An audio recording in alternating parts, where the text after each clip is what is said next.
Hey everyone, so here's a new section, section 12.1, and on this one we're going to be learning about trigonometric ratios. That's what this is. So this is basically, remember we've talked about what a ratio is before. A ratio is just a comparison of two numbers, usually written as a fraction, but there are other ways to write a ratio, but we'll be writing it as a fraction. So a ratio of lengths of any two sides of a right triangle. That's what a trig ratio is. So we're going to write a ratio of the different lengths for a right triangle. And what are trig ratios used for, or how are they useful? Trig ratios are used to find a side measure or an acute angle in a right triangle. Okay? So we're either going to find one of the side lengths or one of these acute angles. Because this one's a right angle. We know that one. That one's 90 degrees. But this one is less than 90, and this one also is less than 90. So we can use a trig ratio to find that. Okay, there's six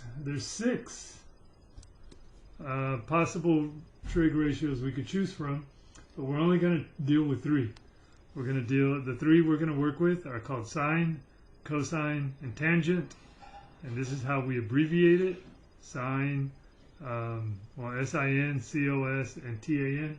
Just remember that means sine, cosine, and this one means tangent. Okay.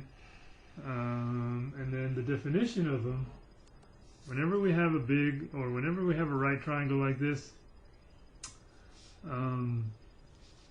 what we want to do is focus on a certain angle. For example, here it says for the acute angle A. So let's focus on this angle here. Okay. Now that we've focused on this angle, I definitely already knew that this side over here, let me use a different color. I definitely already knew that this side over here is the hypotenuse. And then to distinguish between the two legs to tell them apart, see how this angle is here? We're focusing on angle A. They call this leg the adjacent leg. And adjacent means next to it, so this leg is next to the angle. And then this leg, we're going to call it the opposite leg, because it's the leg that's opposite the angle. Okay? So we're not going to be using the terms like short leg, long leg for this section. It's going to be adjacent. That's kind of tight right there, but that's it is adjacent leg, and this is opposite leg. So these are the way the three trig ratios are defined. Sine of A, so sine of this angle, is the length of the opposite leg over the length of the hypotenuse. And here's a short way of writing. Instead of writing sine of A, it'll look like this. Sine of A is the leg opposite the angle over the length of the hypotenuse. That's A over C. That's where these two come from. Okay? Cosine of A, this is the length of the adjacent leg divided by the length of the hypotenuse. Here we said the adjacent leg is B. The length of the hypotenuse is C. So if you look on this side, we have B over C. And then I'm running out of space here, but the last one is tangent of A. That one's the length of the opposite leg over the adjacent leg. So if we look here, we can barely see this is the opposite leg, and that's the adjacent leg. So that should be A over B. And that's the definition of these. They're just defined by the sides of the right triangle, and then we create a ratio. So pause this, let's turn it over and do some. So here's some examples. I have two examples here. Find each trig ratio. So the first part, for today, we're just going to be like setting up the ratios. Okay. I want to make sure you know which side is the opposite side, which side is the adjacent side, and which side is the hypotenuse. Okay. So one mnemonic teachers like to tell students when they're learning this is they like them to remember SOHCAHTOA. Okay? Now SOHCAHTOA, this is sine, opposite over hypotenuse. Cosine is adjacent over hypotenuse. And then tangent is opposite over adjacent. Okay, that pretty much is the definition that we have on the other side. Okay? Now this one says find the sine of angle A, cosine of angle A, and tangent of angle A. Well, here's angle A.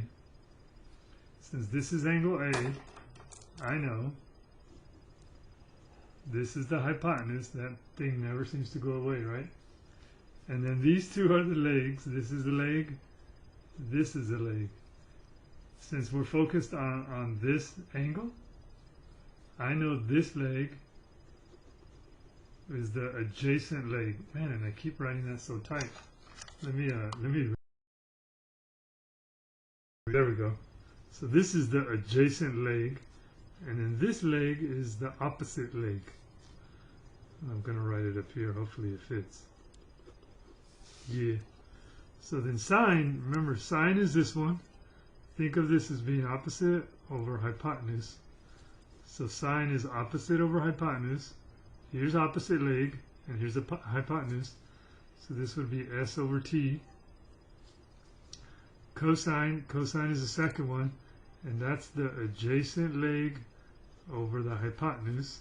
So cosine is adjacent over hypotenuse. Here's the adjacent leg, R over T. And then tangent is this last one. It's opposite over adjacent. Okay? Tangent is opposite over adjacent. So opposite is here, and then adjacent is this one. So S over R. And those are the trig ratios. Sometimes you just have letters. I think when we're first practicing, you just have these letters. And then other times you have actual numbers we can figure out. So take a second and copy that. Again, we're going to focus on angle A. So we're not always focused on angle A. Sometimes it's angle B, or whatever letter they want to use. But here's angle A. I'm going to kind of highlight this one. So that's the angle we want to focus on. Then we're going to say what the sides are. That's the hypotenuse. This is a leg. This side over here is a leg. This one is next to angle A. So I know that's the adjacent leg. And this one is across angle A. So I know this is the opposite leg. So then sine, remember sine is opposite over hypotenuse. Oh, you guys can't see that. Here we go. Sine is opposite over hypotenuse. Okay. And then really here's the opposite. 4 over the hypotenuse is 5. So this would be 4 over 5. Cosine is adjacent over hypotenuse. The adjacent leg is 3. The hypotenuse is 5. And then tangent is the opposite leg over the adjacent leg. Opposite leg over adjacent leg, 4 over 3. And it's okay that these are fractions. Sometimes they ask us to divide them. For now, we can just leave, because it's asking for a ratio, we can leave it as a fraction like this.